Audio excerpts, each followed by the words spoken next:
Hello, everyone, and welcome to another weekly Roundup with Immutable Holdings.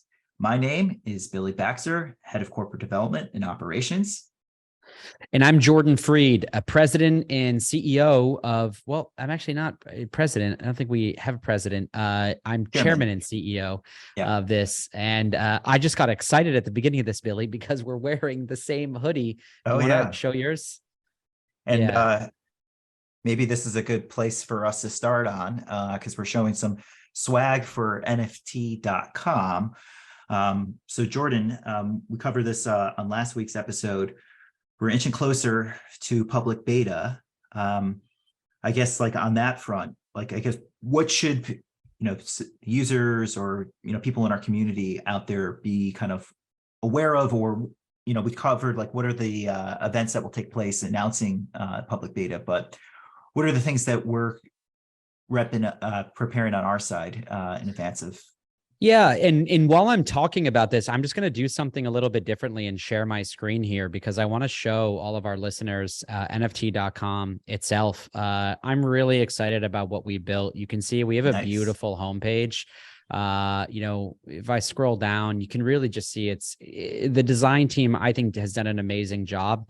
This is totally custom, hand-drawn art by an amazing artist. And again, kudos to our design team for putting this together. You can see my mug on screen here as well. We're really showcasing this as well as on the back of the hoodies that Billy and I are wearing. Why this is so powerful is we're giving people the opportunity to create their own NFT.com profiles. Here's mine. I'm NFT.com/J. You can see the NFTs that I have here. I've got a couple even listed for sale, and I'll go through that in a second. You may have heard of other NFT collections. I can go to our Discover page and we can discover other NFTs. And we've got this really robust search feature that I'm excited about. And you may have heard of like the Bored Ape Yacht Club or, sorry, I'm just loading a couple things in the background at the same time. But look, the Bored Ape Yacht Club. You can see like, wow, a Bored Ape is $74. You can see other Bored Apes for sale without ever leaving NFT.com. I can buy this Bored Ape right here. I can select this listing. I can add it to cart and I can go and purchase this, which is really amazing. That's amazing to see. And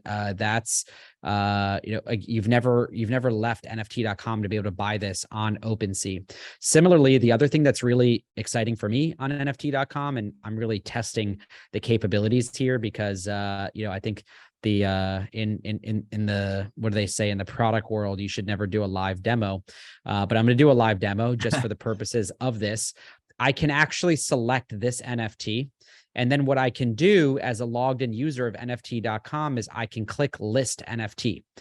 And I can actually take this NFT, and I have a couple things in my shopping cart. So I'm actually going to go ahead and clear my shopping cart. I'll clear this one because let's say I just want to sell this NFT. I can go and click prepare listing. And what happens is I have these really cool choices of what I can do. I can sell on NFT.com, which will come with 0% fee if I have a Genesis key, or 0% fee if I have a profile. I can also pay a 2.5% fee if I don't have a Genesis key or a profile. So we're really encouraging people like, hey, listen, if you want to save money when you're buying and selling NFTs, have a Genesis key or a profile. I can also select other marketplaces. So I can say, hey, no, I want to list this on OpenSea, or no, I want to list this on LooksRare. No, I want to list this on X2, Y2. This is super powerful. I believe we're the only aggregator that's allowing people to choose between 4 different marketplaces to list it. And then all you do is you just simply pick the marketplace, you populate. I don't even know what the floor price is on Clone X's. Do you, Billy, off the top of your head? Oh, Maybe good question. I need to go digging for that. Well, just to make sure this doesn't sell for too cheap, I'll just put it at 15 ETH. There you And go. then what I'll do is after 15 ETH, I'm going to select this 15 ETH. I've got to select a duration of or a type of auction. So 15 ETH fixed price. I click start listing. If you can still see my screen, you see it'll say proceed to listing. I can list it. I can then sign the transaction in my MetaMask, which is probably off screen for you. I'm signing the transaction. I'm approving the transaction. And After that transaction is approved, my NFT will be listed on NFT.com on my profile. I'm actually going to navigate away from here, open up another NFT.com page while that's still loading. This is now, at the whims of the Ethereum network. So bear with the Ethereum network right now.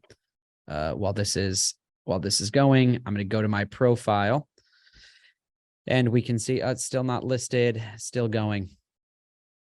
Yeah, I mean, well, this is this is the nuances with anything on a public blockchain. Gotta be patient.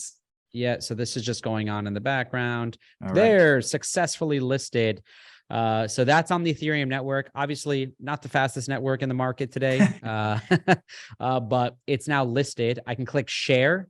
But if I also go to my profile and refresh that, you'll actually be able to see that NFT is now listed for 15 ETH on NFT.com, which is great. You can see it listed right there. And I think that's so powerful, Billy. So I just wanted to share screen quickly because I'm always talking about NFT.com. I thought, hey, we're both wearing the hoodies. This is a great day to show people NFT.com.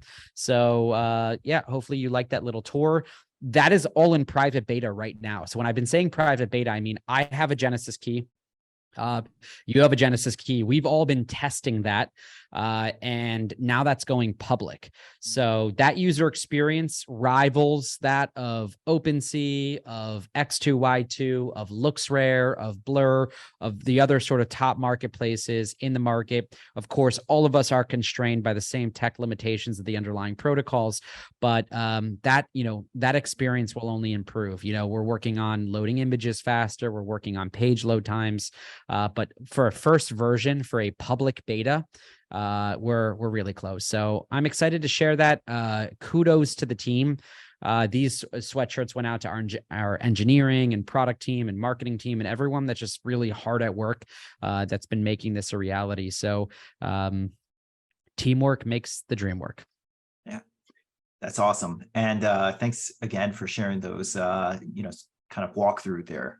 I'm sure people viewing this will find that helpful.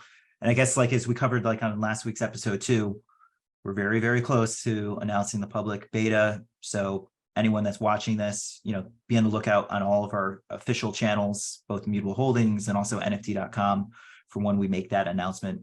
Most likely there'll be a press release that will also go out there. So we're excited. Hey, Jordan, so that kind of gave an update as far as like what's happening in Immutable Holdings.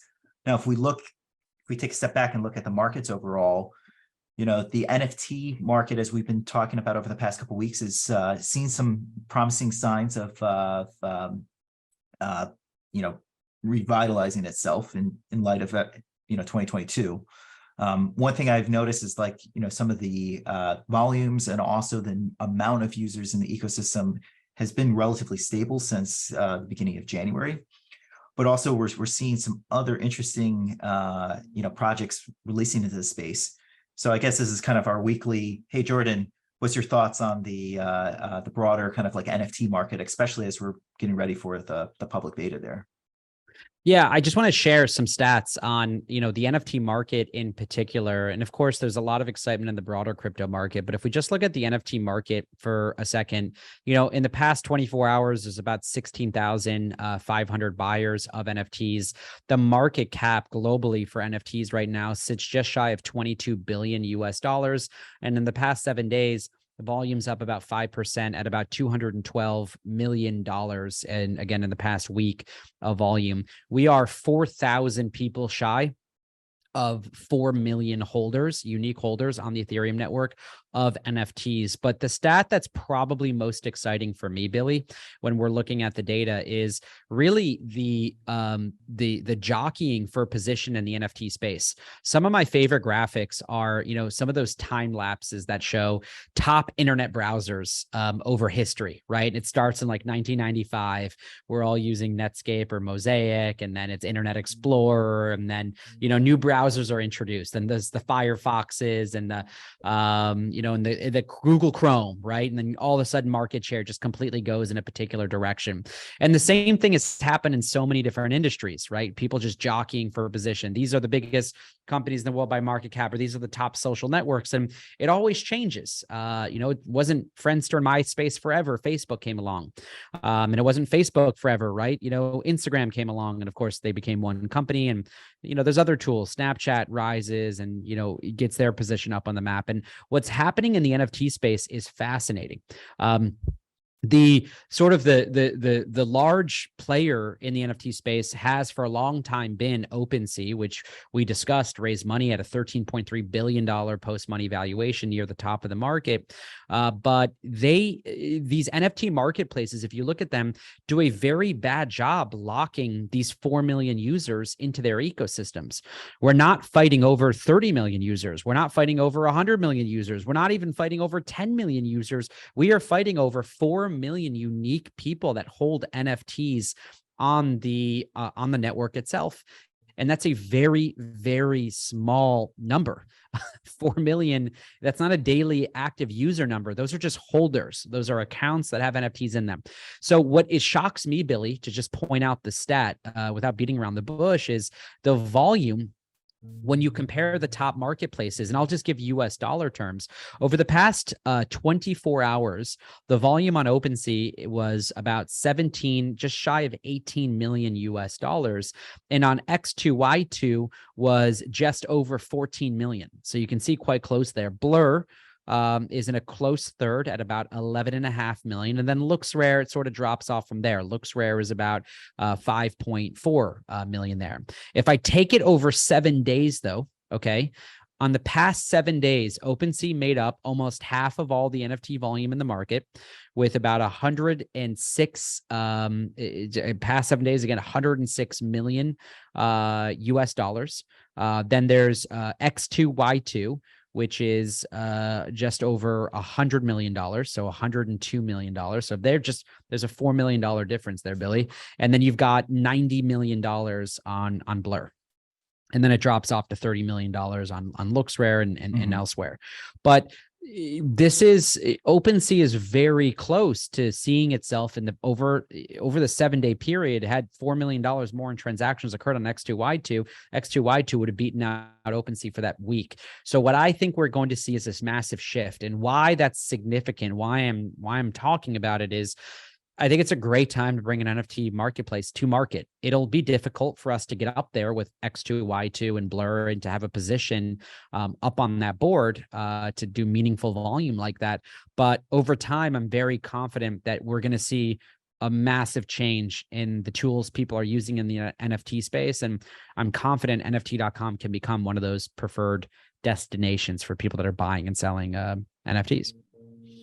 Most definitely. And then also, as you highlighted in those kind of the walkthrough of NFT.com, while we have marketplace capabilities, there's also more that NFT.com offers, primarily around the profile. So to your point about capturing, users on platform, great point.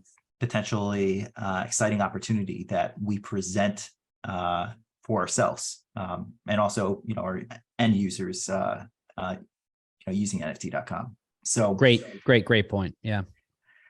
So, hey, Jordan, on the topic of NFTs, and also just in light of some recent events, in particularly the Super Bowl, while the Super Bowl in 2022 was known as the Crypto Bowl, with a number of crypto ads, which, we can, talk about whether or not that was a great decision or not. But this year, we actually saw one kind of Web3 company advertise, and it was an interesting one. Particularly, it was the NFT gaming studio Limit Break. So you want to just kind of comment on that and just kind of share some of your thoughts? In full disclosure, I didn't see the ad. I course heard I heard about it, of course. Yeah. And I know the individual behind it. Actually introduced him on stage when Hedera was launching. I remember that. way back in the day. Not even that long ago. What was that? 2018. Yep. And it's listen, there's a big difference between this year and last year. I did not watch the Super Bowl. this year. I watched it last year largely to see all the crypto commercials because so many crypto companies said they were gonna have crypto commercials, and I watched it. I'm a diehard Buffalo Bills fan. Most people know that, but if you couldn't, here's the Buffalo Bills here. We've talked about it on these weekly updates, so you probably know that as well. Billy is as well. We're both, funny enough, from upstate New York, and I am very heartbroken still about the Bills getting knocked out in the division round by the Cincinnati Bengals. And I think the Bills could have won that game between us, but that's just because I'm sour. Yeah, I congrats to the Kansas City Chiefs, congrats to Mahomes, congrats to the fans. There was an advertisement that essentially directed people to go follow a guy named Gabe Layden, who used to be the president of Machine Zone, but was then, I don't know if he resigned or was removed. I don't know the whole story there, but ended up leaving Machine Zone. I won't comment on it further.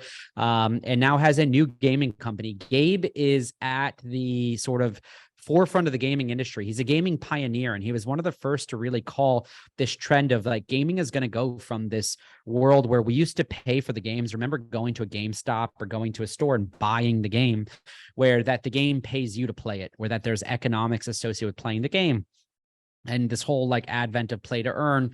And Gabe is essentially doing a drop right now. He has a company called Limit Break. I think it's called DigiDaku.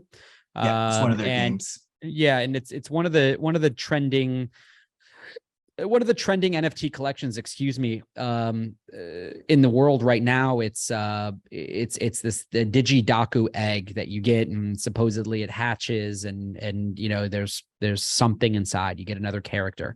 It reminds me of like the mutant serum for Bored Ape holders, and then you could use your Bored Ape and the mutant serum to make a mutant ape. So it looks cool, little marketing stunt. Is it worth $5-6 million, whatever they paid for it? I don't know.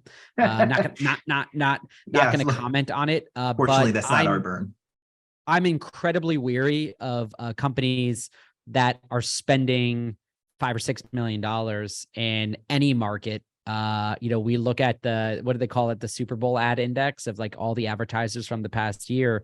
Not a good look in our industry, for like FTX and I forget who some of the other Super Bowl advertisers were. Crypto.com. Crypto.com, they're still around. But listen, I think there's better uses of $6 million. Hey, props to them. I'm going to follow Gabe. I would never bet against Gabe or say something even poor about him because I just don't know him in that way. In the very early days of Hedera, we partnered with Machine Zone to explore some use cases, and they were supportive in the early days of us launching. So cool to see. Yep. And I guess part of the reason I just wanted to highlight that is just, NFTs also provide a crossroad between kind of, blockchain and crypto, and then kind of the cultural world with like brands. So it was just kind of, nice to at least see, a brand like that, or like a Web3 company showcasing, their product, or showcasing their, kind of their NFT based like game at a major event like that. So, but I'm with you entirely. Probably not the best spend for customer acquisition, but luckily, don't worry. Immutable is not doing a Super Bowl style commercial anytime soon. So, well, hey, Jordan, we're kind of running out of time here, but I guess another thing that's kind of come up like in the broader kind of ecosystem here is this kind of looming discussion around kind of regulation. And particularly there was like 2 events that took place where in the United States, the SEC basically took some enforcement actions and then specifically impacted, kind of some crypto staking and also stablecoin issuance. So I won't necessarily like ask you specifically to comment on those 2 events, but just given, where we're at in the market, this ongoing discussion around regulations, I guess what are some of the things that like companies in the space need to be kind of thoughtful over, and just, I guess, anyone that's like operating within crypto, given that, the regulatory environment is constantly like evolving, and also, guidelines are still kind of being developed. Yeah, Billy, I don't know that I can't or that I can help myself from commenting on it now that you brought the topic up. So I am going to comment on it. There's a reason we went public in Canada. There's a reason that we're operating the way we're operating, and unfortunately, when you look at the current regulatory environment, it's a disaster. It's an absolute politicized disaster. And Gary Gensler is the person responsible for it. And there's so many things that I know him, if he were being honest with himself and his staff, he would admit to doing differently. As just like a rule of thumb, it's a very bad idea to sort of issue policy through taking enforcement actions, because it just leaves entrepreneurs in the market to guess. There's these attempts to set up, lines of communication, but you get very sparse reactions from it. At Hedera, we reached out to FinHub and met with folks, whoever would meet with us, but the SEC does not have the staff to be behaving the way that it's behaving. And it's way too aggressive and it's way too arbitrary. And it leaves entrepreneurs really wondering what they should have been doing differently or could have done differently, or how they can operate. We still don't have a clear framework or any idea on how to behave as stablecoin issuers or as marketplace operators. So it does concern me to a pretty large extent. I mean, why is Circle not having enforcement action against it? Why is versus, I don't mean a single Circle out, but Circle has issued an even larger stablecoin than Binance USD. And this is Paxos that is licensed, I believe, with the NYDFS, and that has operated in, as far as I can understand, a fairly compliant way, and has done nothing wrong except maybe license a brand for that stablecoin from a large operator that may have done other things wrong. But it's tough out there, and it's I don't want to just pick on any one single regulator, but it's difficult not to, when someone's got to be responsible for getting it wrong. And what we need to be doing, the goal of regulation needs to be protecting investors, which is the mandate of the SEC, while also creating an environment for entrepreneurship to thrive. And we have to reconcile those two things. We're going to push companies like Paxos offshore and out of this country if we're going to have an overarching and aggressive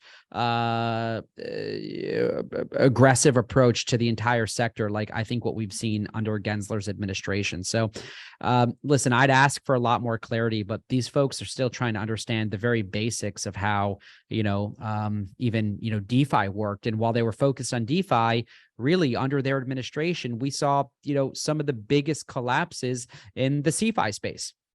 Why are they concerned with DeFi when DeFi has seemed to have done a better job protecting its users than centralized finance, than the folks over at FTX or Voyager or Celsius or BlockFi or Three Arrows Capital? It seems like they're focused on the wrong things, Billy. And, if their mandate really is to protect users, don't go after the folks that are offering self-custodial solutions. And a stable coin is a fantastic way to self-custody your own dollars in an account. And I don't see what's not compliant about that, rather than focusing on how these deposit-taking crypto institutions need to sort of come into compliance. So it's a bad look. And it's a bad look, especially for an administration that has been so close in their working ties with Sam. I mean, they knew who he was. He's been in their offices. They've had direct one-on-one conversations. So I'm disappointed. As an American, I'm disappointed in our government's ability to understand the space. And it does create doubt going forward that America will be the home of innovation in this space. I think that talent is geographically distributed. Talent's decentralized. People are all over the world. Billy, you're sitting in Seattle right now. I'm in Puerto Rico. Yet we're both working towards the same goal and towards the same mission. So to say that, crypto innovation is going to come from the United States anymore, for the sheer fact that our regulatory environment is perhaps the most aggressive in the space, I think it's, more likely to even come from abroad. And Immutable Holdings is a Canadian company for that reason.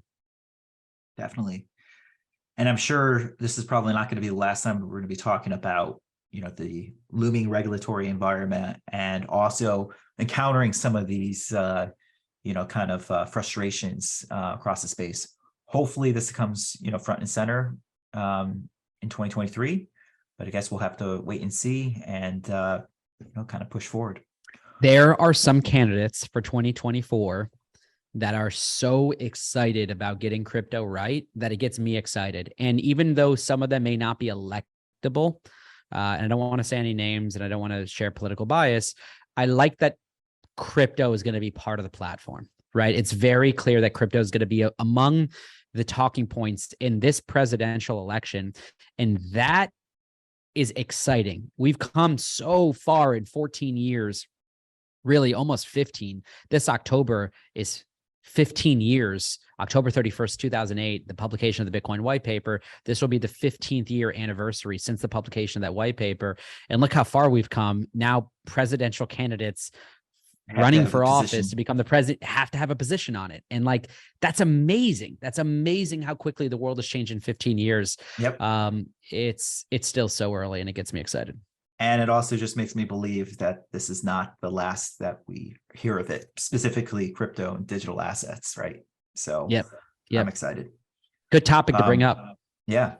Well, hey, Jordan, we covered a lot of stuff here, kind of ran a little bit over, but really appreciate your time. But more importantly, everyone that's been watching us, we really appreciate your guys' support. Appreciate the comments. So with that being said, thank you all for joining this week's episode, and be on the lookout for some upcoming updates on our end, specifically around NFT.com. And most importantly, make sure to like, comment, subscribe. Yep. Thanks for watching, everyone.